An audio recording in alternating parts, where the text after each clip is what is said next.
Hey there, so I just wanted to go over a way to be able to lift up one of your tires off the ground pretty easily so that you can either lubricate the bearings or replace that tire. So these are Anderson levelers. We have two of these for leveling the trailer, and you can see here that one of them I trimmed and then I cut a little 45 on there, and that one is used for going between these two tires here so it fits better. And then this other one is untrimmed, and then we use that up front. So if you're going to, and this is for, obviously if you have dual axles, then this method is going to work if you need to replace one of your tires or rotate one of your tires off the ground. So in this case, we're going to get this tire off the ground. So to do that, what I'm going to do is I'm going to put this here, and then I'm going to drive up onto this so that I'm at the peak point of this, and then I'll put the truck in park. And I'll make sure that the trailer is still connected to the truck, by the way. And so then I'll drive up on, and then I'll put it in park, and then I'll put this onto the other side, which you'll see in a minute. But if you are needing to remove your tire, you're going to want to take, I believe it's a 3/4 inch socket. Check yours in advance, of course, of going out. Make sure you have that with you. In our case, it's a 3/4 inch socket to be able to remove this wheel here. So you're going to want to, before you take it off the ground, you're going to want to loosen these up, right? Just loosen them up a little bit, right? So they're not super tight, and then start driving up there. And then after that, I'm going to show you how to support this one and lift it up a little bit higher with this device here, which is just this. In this case, it's a 4-ton bottle jack. That's all we need for this particular trailer. And then we have this kind of custom cradle here designed to cradle the axle, so you won't have any issues. And we will still use these wheel chocks on the other side too, just for added safety. So let's get into it. All right, so we just drove up on top of this Anderson leveler here, and then I made sure to put the truck brake or truck parking brake on, of course, and then I just put those wheel chocks on the other side. And then I'm also going to take this and slip this under. Obviously, it's not the best that we're on gravel here, so having that in the truck in park is the big thing with the parking brake on. So. Okay, so now you can see that this is obviously up higher. This is almost off the gravel here, but it's not enough to rotate the tire yet.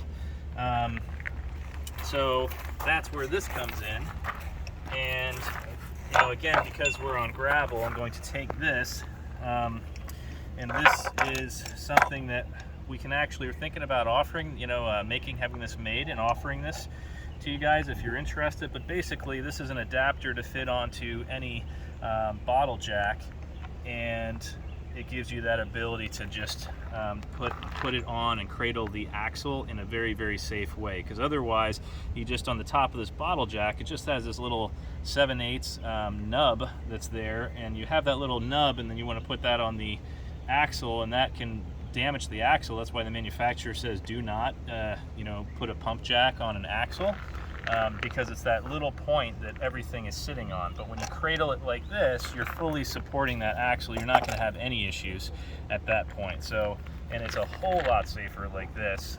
So anyway, if you're dealing with any work on it, or if you have that unfortunate issue on the side of the road where you get a flat, this, in my opinion, is well worth having around. So, and again, it's just this little piece here that you can put onto any pump jack. And then we also made one of these where this little nub at the top here will sit down in it, and then you can take these screws off very easily and screw that into here.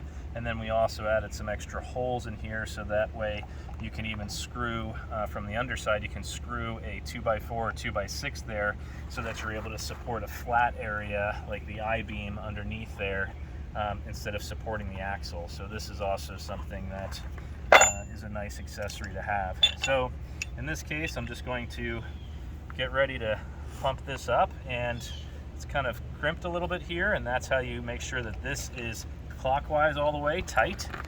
That's what lets you to, the hydraulic side of it, that's what allows you to pump it up. And then when you go to want it down, you go with this again and you turn it counterclockwise very slowly, and then that'll take this and allow it to go down. So I'm just going to slip under here and put the cradle under the axle.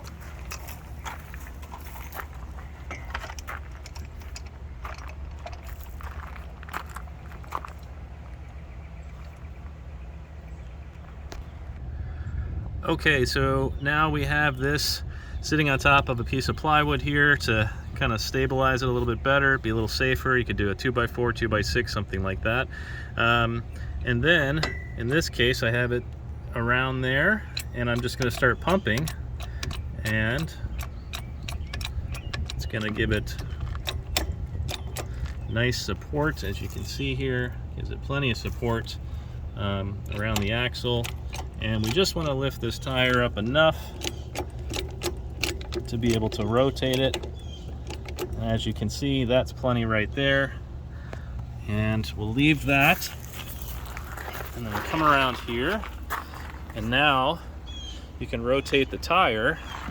And in this case, you know, if you wanted to remove those lugs and you know, replace that tire, you can. Otherwise, if you're looking to do the bearing grease, this is where you do it. You pop that off, and then let me see if I can just do this. Don't have my screwdriver for the, hang on a sec.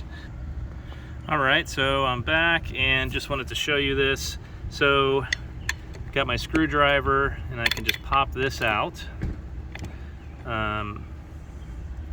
And you got to make sure, if you want to wear gloves, you can, but otherwise, this is going to be dry. For everyone that hasn't greased them yet or added grease, you're not going to see it like this at all. It's going to be pretty much bone dry when you look in there.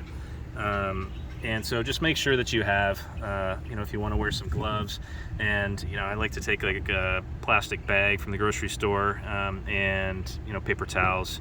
Make sure you've got plenty of ways to be able to keep this from getting messy everywhere. So let me see here.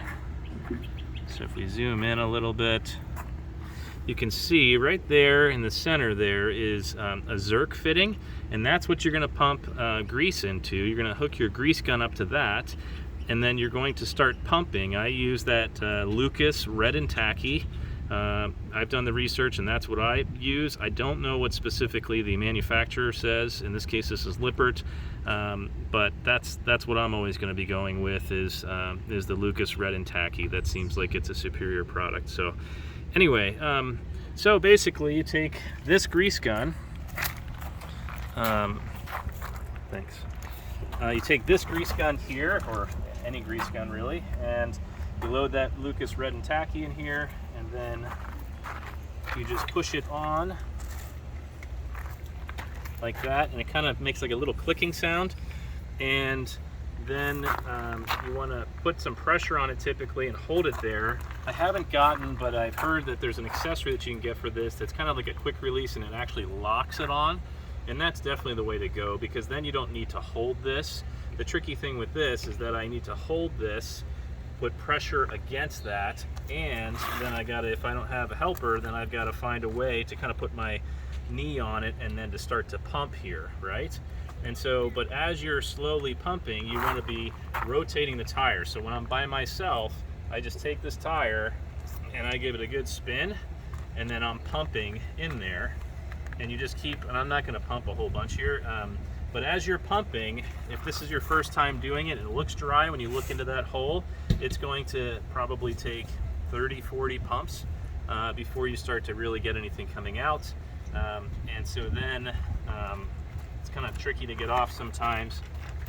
You got to have like a little bit of an angle, but anyway, if you want to come back here, then basically in here you're going to see the grease is going to start to come out kind of towards the camera, and that's where, once you get it, at least in my opinion, up to this metal ring here, the opening, that's where, you know, you want to stop. So anyway, hopefully you found this video helpful.